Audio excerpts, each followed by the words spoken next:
Hi everyone, welcome back to my channel. तो आज के इस वीडियो में मैं आप लोगों के साथ डिस्कस करूंगी कि मैं यूपीएससी ईपीएफओ का फॉर्म फिल कर रही हूं या नहीं कर रही हूं। तो मैं आपको बताना चाहूँगी कि येस, मैं फॉर्म फिल कर रही हूँ। इनफैक्ट अब जो भी फॉर्म्स आएंगे ना, तो मैं सोच रही हूँ जितनी भी अपॉर्चुनिटीज़ मिल रही हैं, मतलब फॉर्म जो आ रहे हैं, मैं उन सभी को फिल कर लूँ। और येस, कमेंट सेक्शन में मुझसे ये बोला, किसी ने पूछा भी है कि आप डेली वीडियोस अपलोड क्यों नहीं करते हो, अपने मार्क्स भी शेयर नहीं कर रहे हो। तो मैं ये कहना चाहूँगी, मुझे वीडियो बनाने का टाइम ही नहीं मिलता, क्योंकि जैसे कि मैंने आप लोगों को कहा था, मेरे घर पर रेनोवेशन का काम चल रहा है। और इस बीच फिर मतलब मैं ऐसे मॉक टेस्ट नहीं दे रही मेंस का, बस मैं मेंस की प्रैक्टिस कर रही हूँ। ठीक है, मतलब मेंस का मॉक मैं नहीं दे रही हूँ, लेकिन जो मेंस के जो क्वेश्चंस होते हैं, जैसे कुछ सोर्सेस होते हैं मेरे पास, जैसे एक एग्ज़ाम बी की और एग्ज़ाम पंडित करके, मेरे को अच्छा से याद नहीं है, मतलब इनकी पीडीएफ है मेरे पास, उनमें मेंस लेवल के क्वेश्चंस हैं, तो मैं उनको प्रैक्टिस कर रही हूँ। और जैसे रीजनिंग की बात आप कर रहे हो, तो रीजनिंग की जो पजल्स होती हैं वो भी मैं, मतलब कभी जैसे टेलीग्राम पर कहीं किसी चैनल पर कुछ मुझे अच्छी सी पजल लगती है तो मैं वो सॉल्व कर लेती हूँ। तो इस तरीके से मैं मेंस की प्रैक्टिस कर रही हूँ। और जो करंट अफेयर वाला जो सेक्शन है, तो वो अभी मेरा 15 फरवरी तक ही कंप्लीट हुआ है, अभी उससे ज़्यादा नहीं हुआ है। और जनवरी का भी मतलब काफ़ी कुछ है जो अभी अच्छे से मतलब पढ़ा हुआ है, बट रिटेन नहीं हो पा रहा वो माइंड में बिल्कुल भी। बट वही है, बार बार रिवीजन करना पड़ेगा, तभी जाके कुछ होगा। तो यही रीज़न थे कुछ मेरा वीडियो ना डेली पोस्ट करने का। और यूपीएससी ईपीएफओ की जो वैकेंसी है वो रिलीज़ कर दी गई है, और मैं इसको फिल करने वाली हूँ। इसका जो सिलेबस है पूरा डिटेल अभी मैं अच्छे से पढ़ूंगी, क्या है कैसा है। अगर एक आधा कोई सेक्शन, अगर इसमें एक और ऐड ऑन भी हो जाता है तो कोई बात नहीं। मेरा कहने का मतलब, अगर कोई नया सब्जेक्ट है तो देख लेंगे क्या जा रहा है। तो अगर रीजनिंग, क्वांट और इंग्लिश रही, तो 3 मेजर सब्जेक्ट जो बैंकिंग एग्जाम्स में आते हैं, अगर वो इसमें भी आते हैं तो आई थिंक ये एक बहुत ही अच्छी बात है, क्योंकि और ज़्यादा एक्स्ट्रा नहीं करना पड़ेगा। और करंट अफेयर्स तो आएंगे, बट जहाँ तक मुझे लग रहा है इसमें स्टैटिक जीए भी आ सकता है ना, क्योंकि यूपीएससी ईपीएफओ का है। और ये आई थिंक 2 से 3 साल बाद ये वैकेंसी रिलीज़ हुई है, काफ़ी टाइम बाद हुआ है, क्योंकि लास्ट ईयर तो मैंने सुना नहीं था, उससे पिछले साल भी नहीं आया था, उससे पिछले साल आया होगा। तो उसके बाद अब ये सीधे आया है 2023 में।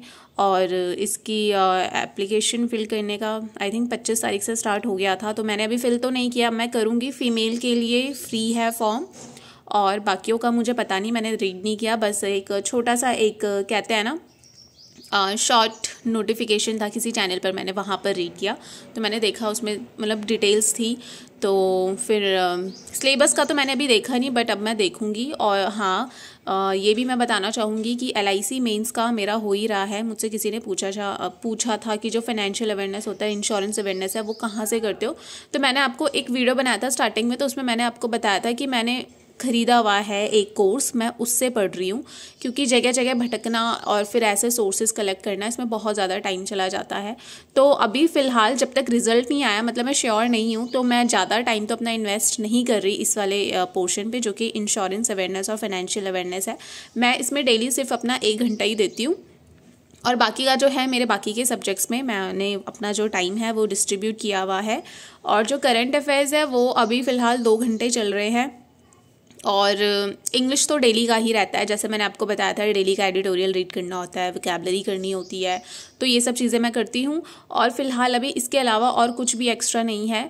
और प्री का मॉक टेस्ट, जैसे मैंने आपको कहा था डेली दो, बट मैं आजकल 2 दिन छोड़ के प्री का मॉक दे रही हूँ, क्योंकि बहुत ज़्यादा हौच पौच हो रहा है।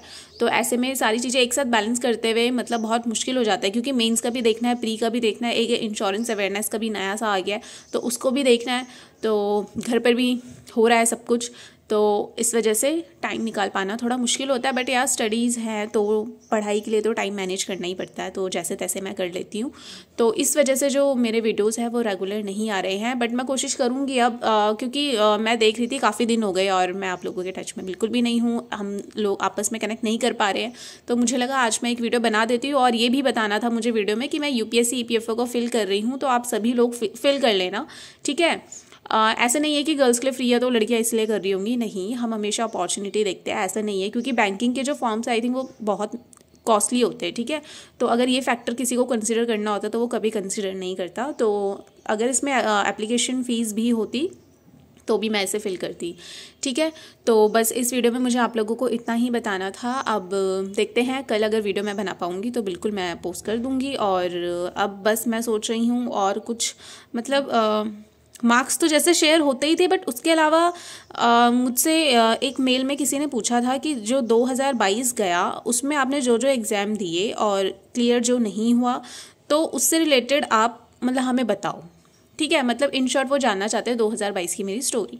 तो ठीक है, उसका मैं एक डिटेल वीडियो बनाऊंगी और उसको बनाने में भी थोड़ा टाइम लगेगा, बट मैं उसे ज़रूर अपलोड करूंगी कि ऐसी क्या मिस्टेक थी मैंने 2022 में की, इस वजह से रह गया, और 2021 में ऐसी क्या मिस्टेक नहीं की थी जिस वजह से पीओ का मेंस क्लियर हो गया था।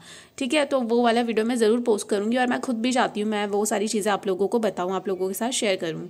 तो चलो फिर हम मिलेंगे नेक्स्ट वीडियो में। Till then take care and bye bye, and if you are new to my channel then do subscribe, also like the video.